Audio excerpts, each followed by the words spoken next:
Tal pessoa não pode fazer tal coisa. Impedimento de alguma coisa. Uma pessoa falar que você não pode publicar ou fazer certas coisas. Eu acho que uma imposição em cima de... imposta talvez pela minoria ou por conceito, alguma coisa assim. É o limite da liberdade. Chega a ser uma ignorância, eu acho. Afasta de mim esse cálice. Um cerceamento da liberdade de expressão definido por um grupo pequeno de pessoas que, com base nas suas diretrizes, nas suas crenças e na sua moral, resolve que algumas coisas não devem ser expressadas. E ao resolverem isso, tolhem um direito fundamental, que eu acho que é o direito da gente se expressar livremente, mas é um direito mais fundamental ainda, que talvez seja o de todo mundo ter acesso a todas as expressões, né? Esse me parece um direito complementar que nunca é falado, mas que é o direito da gente ouvir, o direito da gente ver, o direito da gente tomar conhecimento das coisas. O censura, eu acho que é uma atividade de cerceamento desses direitos absolutamente fundamentais e que tem a ver com a gente construir uma ideia clara e ampla sobre o que é que a gente vive. Força bruta, pai, afasta de mim esse cálice. No dicionário, o significado de censura é a ação ou efeito de censurar, que seria a análise feita por censor de trabalhos artísticos e informativos, com base em critérios morais ou políticos para julgar a conveniência de sua liberação, a exibição pública, publicação ou divulgação. Para nós, censura é um conjunto de ações e práticas que visam a restrição de certas formas de expressão. A censura esteve presente em grande parte da história e em diferentes cenários, sendo na maioria realizada devido à existência de um poder autoritário ou inquisitivo, o qual impedia qualquer tipo de contraposição aos seus ideais. A censura esteve presente nas formas de governo totalitário, que cada vez mais obtinham mais espaço nos tipos de organização política. A ditadura militar no Brasil foi um regime autoritário que teve início com um golpe militar, em 21 de março de 1964. Ficou 21 anos no poder.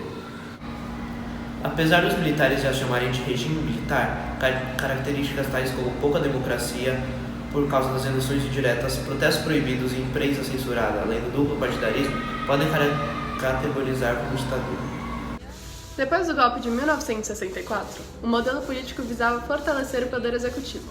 17 atos institucionais e cerca de 1.000 leis excepcionais foram impostas na sociedade brasileira. O AI-5 foi o quinto decreto emitido pelo governo militar brasileiro. É considerado o mais duro golpe na democracia e deu poderes quase absolutos ao regime militar. Este entrou em vigor em 13 de dezembro de 1968, durante o governo do então presidente Arthur da Costa e Silva.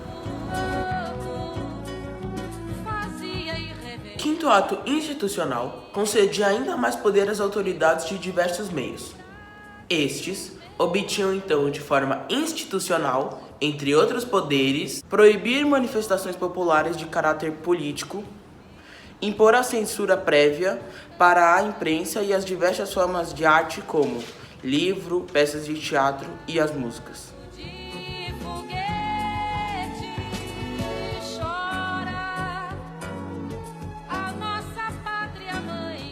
Assim, toda forma de comunicação deveria ter seu conteúdo previamente aprovado e sujeito à inspeção por agentes da administração.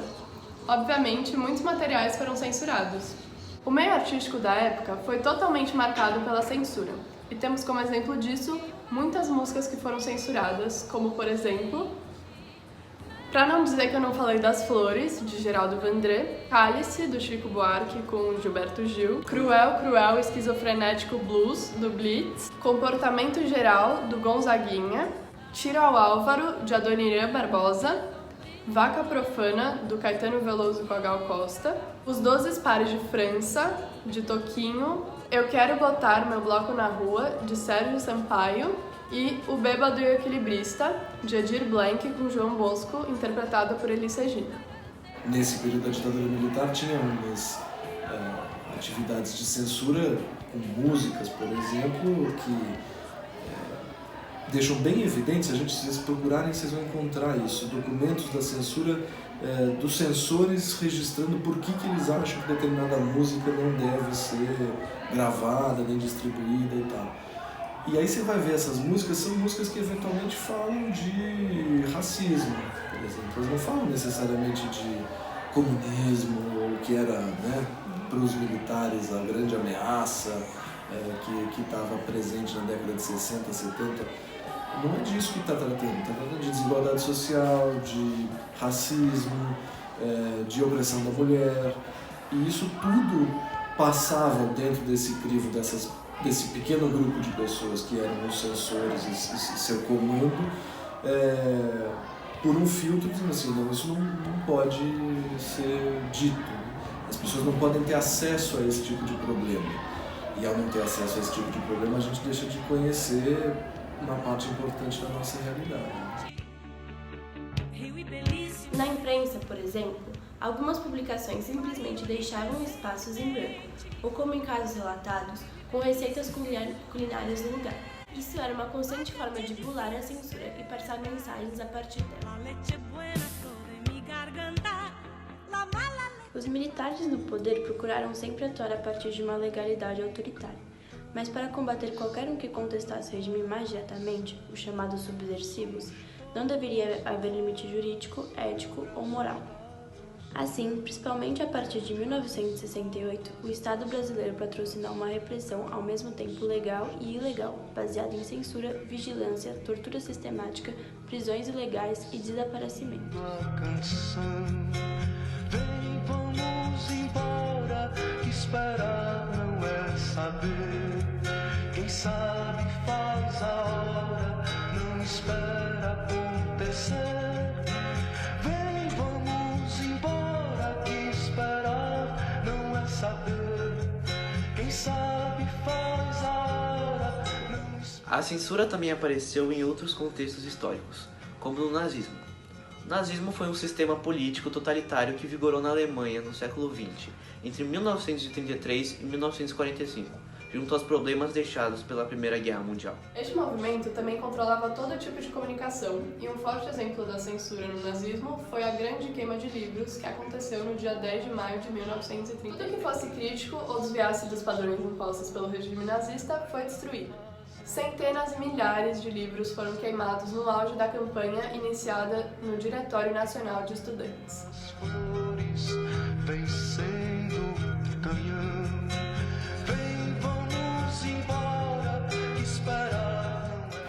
Atualmente, apesar de não institucionalizada, a censura ainda está muito presente na nossa sociedade. A Constituição Federal de 1988 veda qualquer tipo de censura, seja ela de natureza política, ideológica ou artística. Isso é comprovado no artigo 220, que fala que a manifestação do pensamento, a criação, a expressão e a informação sobre qualquer forma, processo ou veículo não sofrerão qualquer restrição observando o disposto nessa Constituição. Nós não temos mais aquela censura estatal que obrigava os jornalistas e artistas a mudar a matéria e as obras de arte publicadas. Porém, existe uma censura velada, que talvez seja tão ruim quanto a censura institucional. Eu acho que existe censura velada dentro de, por exemplo, de algum estabelecimento. Você não pode fazer tudo o que você quer. Existe, mas aí existe um código de conduta adequado. Isso eu já não acho exatamente uma censura. Agora, a censura, por exemplo, proibir alguém de andar no parque aqui, porque, por exemplo, de mão dada, um casal homossexual andar de mão dada, isso aí eu já acho errado. Acho que a gente não lidou bem com a ideia de terminar a censura, como se essa sociedade ainda se autorizasse, como um todo, a pensar como possível uma situação em que algumas pessoas dizem, não, isso aqui não é para ser falado, não é para ser tocado, não é para ser abordado nem divulgado para ninguém, porque é algo que não interessa ao interesse nacional, vamos dizer assim. O que eu acho que hoje a gente tem vivido é que a gente vive uma onda, e não acho que isso seja do governo que a gente tem, eu acho que isso é uma coisa que está na sociedade, que está posta, inclusive porque a gente não lidou bem com o autoritarismo que permeia a nossa sociedade. Mas A gente tem uma tendência hoje na sociedade a uma atitude mais autoritária, a uma atitude mais repressora e menos tolerante, né? Então, as pessoas estão se dando a liberdade de dizer, de se referir a determinados grupos sociais como se fosse uma espécie de doença, né? Que precisa ser eliminado, precisa ser retirado do convívio social, precisa ser calado. E quando a gente fala de precisa ser calado, a gente está falando de censura. Para esconder uma justificativa política e ideológica, a censura se utiliza de um discurso moralizante, que age no campo do senso comum. Portanto, a presença dessa censura tem como consequência uma violação à liberdade de expressão e aos direitos humanos dos cidadãos brasileiros. Temos como exemplo disso o caso que aconteceu na Bienal do Livro de 2019, no Rio de Janeiro. Durante o evento, o prefeito Marcelo Crivella mandou um grupo de fiscais para o local com o intuito de retirar os livros com conteúdo inadequado da circulação. Crivella considerou a história em quadrinhos imprópria pelo motivo de conter um beijo gay entre heróis da trama. Ele até insinuou a retirada do título do evento literário. O caso chegou ao Tribunal de Justiça do Rio de Janeiro, que, em um curto espaço de tempo, concedeu a liminar impedindo a Prefeitura Carioca de apreender livros na Bienal sob o argumento basilar que tal postura reflete e ofensa à liberdade de expressão constitucionalmente assegurada. A liberdade de expressão é um direito inegociável, e como já esclarecido anteriormente, engana-se quem pensa que a censura não é uma ameaça real atualmente. Também podemos observar que ao longo do século XX, nada de extremo ou totalitário teve um bom desfecho. Cabe a nós observar o passado para evitar que aspectos ruins que marcam nossa história, como a censura, não se repitam. O pau quebrou. Há quem diga que eu não sei de nada, que eu não sou de nada e não peço desculpas, que eu não tenho culpa, mas que eu dei bobeira e que Durango Kid quase me pegou.